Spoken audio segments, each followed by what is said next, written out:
राधे राधे, हरे कृष्णा।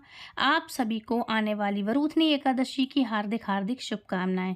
आज हम जानेंगे वरूथनी एकादशी कब होने वाली है, इसका नियम क्या है, पारण समय कब करना है और शुभ मुहूर्त कब से कब तक रहने वाला है। तो बस कुछ ही दिनों में आने वाली है वरूथनी एकादशी। एक अत्यंत महत्वपूर्ण एकादशी तिथि है, उसका नाम है वरूथनी एकादशी। यह एकादशी मनुष्य के सहस्त्र जन्मों के सभी पापों को तत्क्षण भस्म कर देती है और सभी दोषों को क्षमा कर देती है।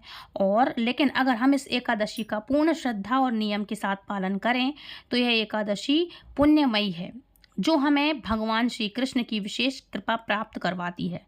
तो चलिए आज के इस वीडियो में जानते हैं कि इस बार वरूथनी एकादशी कौन से दिन आ रही है और इस दिन के शुभ मुहूर्त कौन से रहने वाले हैं और अगले दिन किस व्रत को मतलब किस एकादशी व्रत के इस एकादशी व्रत के पारण का समय क्या रहने वाला है। आज का वरूथनी एकादशी कब है, यह विशेष वीडियो आरंभ करते हैं। वैशाख मास के कृष्ण पक्ष में आने वाली वरूथनी एकादशी इस बार आ रही है 13 अप्रैल 2026 दिन सोमवार के दिन। और इस बार एकादशी तिथि का आरंभ हो जाएगा 12 अप्रैल 2026 को मध्य रात्रि में 1:16 से और यह एकादशी तिथि समाप्त हो जाएगी 13 अप्रैल 2026 को मध्य रात्रि में 1:08 पर। तो इस प्रकार से हम इस एकादशी तिथि का पालन करेंगे। 13 अप्रैल 2026 दिन सोमवार के दिन इस एकादशी व्रत का पारण करने का समय रहेगा। अगले दिन यानी कि 14 अप्रैल 2026 दिन मंगलवार के दिन सुबह 6:57 से लेकर के 10:18 के बीच में।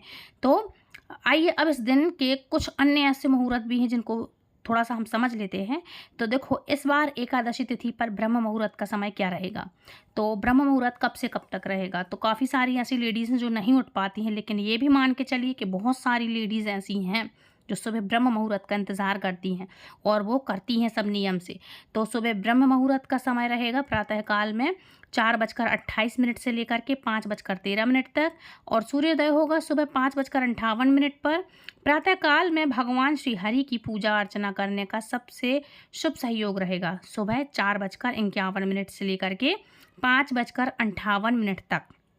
और संध्या काल की संध्या का पूजा का शुभ मुहूर्त रहेगा शाम को मतलब 6:46 से लेकर के 7:53 तक, मतलब 6:46 से लेकर के 7:53 तक। सूर्योदय का समय रहेगा शाम को 6:46 पर। और इस बार एकादशी तिथि पर घनिष्ठ नक्षत्र रहेगा शाम 4:30 तक और उसके बाद शतभाषा नक्षत्र आरंभ हो जाएगा। इस दिन अभिजीत मुहूर्त का समय रहेगा सुबह 11:56 से लेकर के 12:47 तक। विजय मुहूर्त का समय रहेगा ये दोपहर में रहेगा 2:30 से लेकर के 3:21 तक। और इस दिन राहु काल का समय रहेगा सुबह 7:34 से लेकर के 9:10 के बीच में। तो इस समय के दौरान किसी भी प्रकार के शुभ कार्य आप जो हैं नहीं किए जाते हैं क्योंकि राहु काल है। और इस बार एकादशी तिथि के दिन ही यानी कि वरूथनी एकादशी के दिन ही वल्लभाचार्य जी की जयंती भी मनाई जाती है, याद रखिएगा। और इसी वरूथनी एकादशी से पंचक का भी आरंभ हो जाएगा। और इस बार अप्रैल में पंचक का आरंभ हो रहा है 13 अप्रैल 2026 दिन सोमवार के दिन और उनकी पूर्णाहुति होगी 17 अप्रैल को, मतलब संपूर्ण होगा 17 अप्रैल 2026 के दिन। हमारे शास्त्रों में वर्णन आता है कि वरूथनी एकादशी में जो है हम लोग और परलोक में जो ये लोक है और परलोक में दोनों में सौभाग्य प्रदान कराती है। और इस व्रत का पालन करने से सदैव सुख की प्राप्ति होती है और पाप की हानि होती है। इस दिन किया गया दान, भगवान का पवित्र नाम जप और तप मनुष्य को अनंत गुना अधिक पुण्य फल प्राप्त कराता है। यह वरूथनी एकादशी वैशाख मास में आने वाली अत्यंत महत्वपूर्ण और पवित्र एकादशी मानी जाती है। जो भी इस समय एकादशी का पालन करता है श्रद्धा और निष्ठा पूर्वक अपनी चेतना से परम भगवान श्री कृष्ण के प्रति समर्पित होता है, उपवास करता है या उपवास का नियम और पालन करता है, उसके द्वारा अर्जित पुण्य फलों की गणना स्वयं चित्रगुप्त भी नहीं कर सकते। तो चलिए आने वाली वरूथनी एकादशी के लिए स्वयं को तैयार करते हैं और पूर्ण श्रद्धा और निष्ठा के नियम पूर्वक इस एकादशी का पालन करते हैं। ध्यान रखिएगा, पालन करने का संकल्प लेते हैं। और आपके लिए क्या करना है कि उस दिन आपको 1 दिन पहले से या 2 दिन पहले से तुलसी दल आपको पहले से तोड़ के रख लेना है, क्योंकि हर वीडियो में मैं बताती हूँ कि तुलसी दल एकादशी के दिन नहीं तोड़ना चाहिए। तुलसी जी में उस दिन आपको लोटा भर के लो तुलसी मैया चढ़ा दिया पानी, पानी ये जल जो है अर्पित नहीं करते हैं। हाँ, अभी इस मौसम में मैंने ये ज़रूर बताया है, वैशाख मास में तुलसी जी कैसे सींचते हैं, तो जल रखते हैं और लोटा रखते हैं, जैसे शिव जी के ऊपर जलाधारी, उसी तरह से तुलसी मैया में भी करते हैं। लेकिन एकादशी के दिन हमें अलग से लोटा में लेकर के या जल में लेकर के पानी नहीं चढ़ाना चाहिए, अलग से जल नहीं अर्पित करते हैं, क्योंकि माँ तुलसी स्वयं भगवान श्री हरि विष्णु का व्रत रखती हैं। तुलसी दल उस दिन नहीं तोड़ना चाहिए, ना ही छूना चाहिए। धूप दीप से आप पूजा करें, है ना, इस तरह से परिक्रमा कर सकते हैं, इस तरह से आप माँ तुलसी की पूजा करें। ब्रह्मचर्य का पालन करिएगा आप। और एकादशी तिथि की जो 10वीं तिथि है, उस दिन आप पहले से सभी नियमों का पालन करिएगा। चावल का सेवन किसी भी रूप में नहीं करना है, और एकादशी के 1 दिन पहले चावल ना खाएं और 1 टाइम भोजन करें। संभव हो तो देखो, अच्छी बात है, बिना लहसुन प्याज का सेवन करें, बिना मतलब सात्विक भोजन खाना है ना। एकादशी के 1 दिन पहले से ही आपको चाहें आप तो पहले से आप बढ़िया नियमों का पालन इस तरह से कर सकते हैं कि सात्विक रहें। पहले से बाल वगैरह धुलना है तो धो लें। एकादशी के दिन बाल नहीं धोना चाहिए, नेल्स वगैरह नहीं कटवाते हैं व्रत वाले दिन और एकादशी के दिन। घर में अगर संभव हो चल जाए आपका, तो घर में किसी के लिए भी चावल का सेवन ना करने दें, क्योंकि जितने भी संपूर्ण पाप होते हैं, एकादशी महारानी को ये वरदान है कि एकादशी के दिन जो उनका व्रत करता है वो तो ठीक है, और जो नहीं करता है संपूर्ण पाप अन्न में आ जाते हैं। इसीलिए अन्न को 1 से 2 दिन हमें त्यागना चाहिए। इसलिए शास्त्रों की वर्णित बातें हैं कि हम एकादशी के दिन चावल का भोजन नहीं करते हैं, अन्न नहीं खाते हैं। इसलिए एकादशी का हमें ये पालन करना चाहिए। तो आपको चावल या चावल से किसी भी वस्तु का भोजन नहीं करना है, और व्रत करेंगे तो इसका संकल्प लेना है, ब्रह्मचर्य का पालन करना है, नेल्स वगैरह नहीं काटना है इत्यादि, और बाल नहीं वॉश करते हैं, ठीक है। और कथा ज़रूर से पढ़ते हैं हम, और भगवान श्री हरि विष्णु को मौसमी फल का भोग लगाते हैं। और वैशाख है तो भगवान के लिए वरूथनी एकादशी पर आप चाहें तो बेल का शरबत, बेल की चीज़ें, बेल का मुरब्बा, इनका भोग लगाएं, और वो आप खा भी सकते हैं। बाजार का नहीं, ध्यान रखिएगा, घर का शरबत बेल का आप बना करके खा सकते हैं, पी सकते हैं।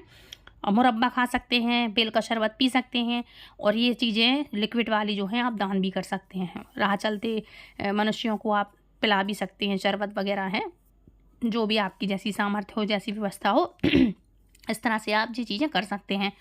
और ध्यान रखिएगा, अगर आप जब भी आप व्रत करते हैं तो व्रत का सूखा सामान, सूखी सामग्री है, पंडित को, ब्राह्मण को अगर दान करते हैं तो उसमें थोड़ी सी दक्षिणा जरूर रखिएगा। और जब आप देने जाएं या किसी मंदिर में दें या दान करें तो संकल्प जरूर से करवा लेना चाहिए, ताकि भगवान को पता रहता है सबको कि भाई किसके नाम से है। उसमें संकल्प में जब वो आपका नाम, गोत्र और बताते हैं, पढ़ते हैं, तो आपके नाम का संकल्प जो है संपूर्ण हो जाता है। अगर आप किसी तीर्थ स्थान पर रहते हैं, अगर जलाशय है, नदी है, आपके यहाँ पवित्र नर्मदा जी हैं, गंगा जी हैं, और कोई भी नदी है पवित्र, आप चाहें तो उस दिन दीपदान तो करें, ये बहुत ही शुभ होता है। और अगर सुबह के स्नान आप नदी में कर सकते हैं, कोई भी पवित्र नदी है, तो बहुत अच्छा। और अगर नहीं कर सकते हैं, कोई दिक्कत नहीं है, आप घर के ही पानी में थोड़े से कुछ ड्रॉप्स शुद्ध जल के नदी के डाल लें।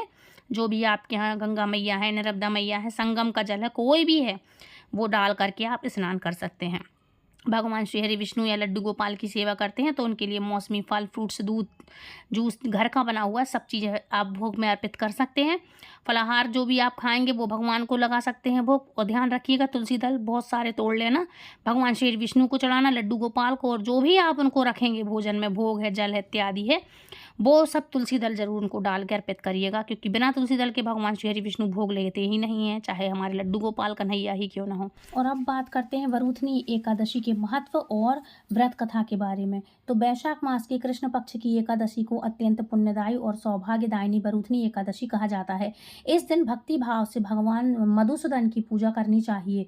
वरूथनी एकादशी का व्रत करने से भगवान मधुसूदन की प्रसन्नता प्राप्त होती है, और भगवान मधुसूदन की प्रसन्नता से संपूर्ण पापों का नाश होता है और सुख सौभाग्य में वृद्धि होती है। ये महत्व है।